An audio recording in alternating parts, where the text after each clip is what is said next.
Hi and welcome. So today I want to share more about how you can be for yourself on your emotional eating journey versus against yourself.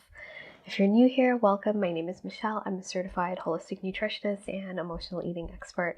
And I wanted to talk a little bit about this topic and sort of go into a little bit more depth, because what I find with a lot of clients and women that come to me is that all of the things that they've tried to really get a handle on their emotional eating is really going against themselves. So sort of all the diets and exercise and, pills and magic bullets and all of the things that they've tried, they're still going against themselves, because what inevitably happens is that they fall back into their old emotional eating patterns. And so what this tells me is that these solutions, they're not getting to the root, and they're actually putting you against yourself rather than working with yourself. And so if you're going against a part of you, and a part of you is winning and a part of you is losing, all of you is going to lose. And that puts you back to square one. So this is something that I've noticed. I noticed this on my own journey as well. Every diet that I did, every time I push through my resistance and I bulldoze and I willpowered and I really just forced myself to do certain things, I always snapped back into my emotional eating pattern. And what I realized through my journey was that I was not working with myself. I was working against myself. So I was taking all of the external advice and trying to do all of the things, but not really getting in touch with who I was and what needed to be resolved within me. And this is not to say that adding in new habits is something that we can never do. I'm all for growth. I'm all for improving our lives. But when we start doing things and we always get pulled back, that means that there's something in the way that we need to look at. Because if we take something new and we implement it and we can keep going with it, that means that we have space for it. But when we get pulled back into the emotional eating pattern, that means we haven't really truly looked at the root and resolved it so that we can move forward in this new way. And so we're working against a part of us. And so when I say we're working against a part of us, there is that part of us that emotionally eats. This part of us developed this coping mechanism. And what I see in clients is that this goes back usually to childhood, to a really young age. And it was the way we knew how to sort of soothe ourselves from any discomfort, uncomfortable emotions, and stress. And of course, now over time, this pattern is not helpful. And it was trying to meet our needs back then with coping, but that's not really meeting our needs. And so now, in order to resolve this pattern, we need to be able to meet our true needs. And that means we have to turn towards ourselves. We can't slap something else on top of us and think that's going to work. And so, this is something that's really important to understand with emotional eating and any of these coping mechanisms. It's not just a behavior that you have to change or control something. It's something that starts at a deeper place. It's deeply rooted. And today I want to share with you how you can turn back towards yourself, because all of the things out there put us against ourselves and tell us something's wrong with us. And so I want to share with you the 3 key areas that I discovered on my journey that I really needed to turn towards myself in order to, create resolution with this emotional eating pattern. And so the first area was around nourishment and really being able to nourish myself and know what my body's needs were in terms of food, and discerning true from emotional hunger, so that I could tell when I needed actual nourishment versus emotional, I had emotional needs.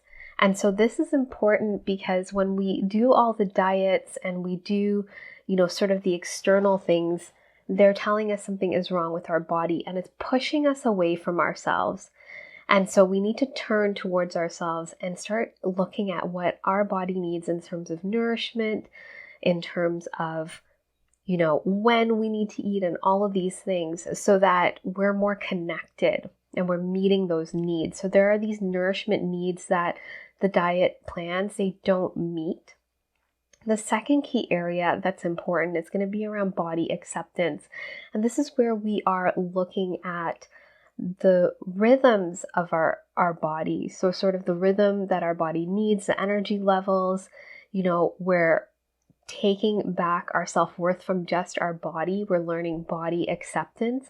And this is another thing. Externally, we're told we should look a certain way and then we'll have self-worth, or we'll be accepted, or we'll get this sort of deeper need of, being, accepted and validated and loved and met through how we look. And I'm not saying that we can't aim to have a healthy body or, take care of ourselves, but we don't have to fit into this exact size or shape to be accepted and loved.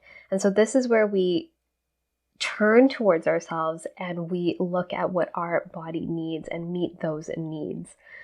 And then the third area that is really important for this turning towards ourselves that I think is really neglected is our emotional wellness. Emotional eating is called emotional eating for a reason. And here we need to turn towards those emotions that are under this pattern and really to start coming back to them in the sense of getting in touch with them, resolving them, integrating them, processing them at this body level, because these emotions that we keep running away from and trying to bypass, they're really pulling the strings of this pattern and a lot of the resistance that we're facing. And so, I'm not going to overcomplicate this video too much, but whenever our resistance comes up and we get pulled back, whenever we try all those plans, it's really this deeper pattern that's playing out. And this is sort of the core root of our emotional eating pattern, things that have been sitting there that haven't been looked at, that we've just been using food to soothe ourselves with. When we really turn towards ourselves and go through the process of, processing, resolving, and integrating those emotions, we create this clear space that we can move forward in a new way, because we will meet those true needs. We'll actually find out what those true needs are. And it's a little bit nuanced for everyone. But when we meet those true needs, this pattern dissolves and we can move forward in the way that we've consciously wanted to, because these patterns are running subconsciously and we need to access them at that level. And so when we turn towards ourselves and we get to this level and we go deeper, we will resolve that sort of crutch we have on food, and food will not be able to substitute for our true needs once we become aware of it. And so these three areas are the areas that we need to turn towards ourselves. And there's a little bit more to that, but it's important that we recognize that when we keep going to those external things, we're actually moving further and further away from ourselves. We're actually going against ourselves because we're not turning towards what we truly need. We're individual, and yes, we are all very similar, but we're going to have individual needs, and we can't take something from the outside and slap it on top without looking at what needs to be resolved.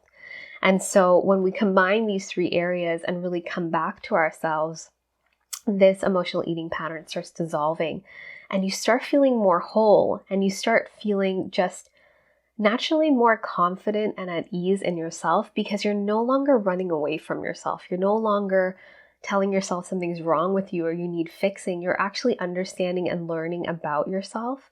And that's really empowering, because everything out there, it's pulling you away from your connection to yourself. And so this is so important. And as you move through these steps, you just become more and more connected to who you are, and you just start feeling better and better in your body, around food. There is no sense of having to control or willpower. Things just sort of naturally start landing for you because you're actually connecting and getting to the root and meeting your true needs. So I thought I would share that with you, because I think, the way things are set up is that we're constantly looking outside of ourselves for the solution. And yes, of course, you need guidance, but it's all that guidance needs to point you towards yourself and all of the things that you need to look at and implement for yourself and to check in with you so that you can move forward in a way that feels good. And so if what I'm saying is resonating with you, please let me know. And if you have any questions, please let me know below as well. And I just want to let you know that all of these areas that I've shared that you need to turn towards yourself, we cover this inside of the Emotional Eating Evolution program. So this is my step-by-step program with guidance and support, meditations to help you really resolve your emotional eating from the root. This is a really comprehensive program, and it is there to really help you come back to who you are, to feel confident in your body and around food. And if you want more details about that, I'll leave the link below. And so I just want to say thank you so much for watching. Please be sure to like and subscribe if you haven't. And I look forward to sharing more with you, and I hope you have a great day.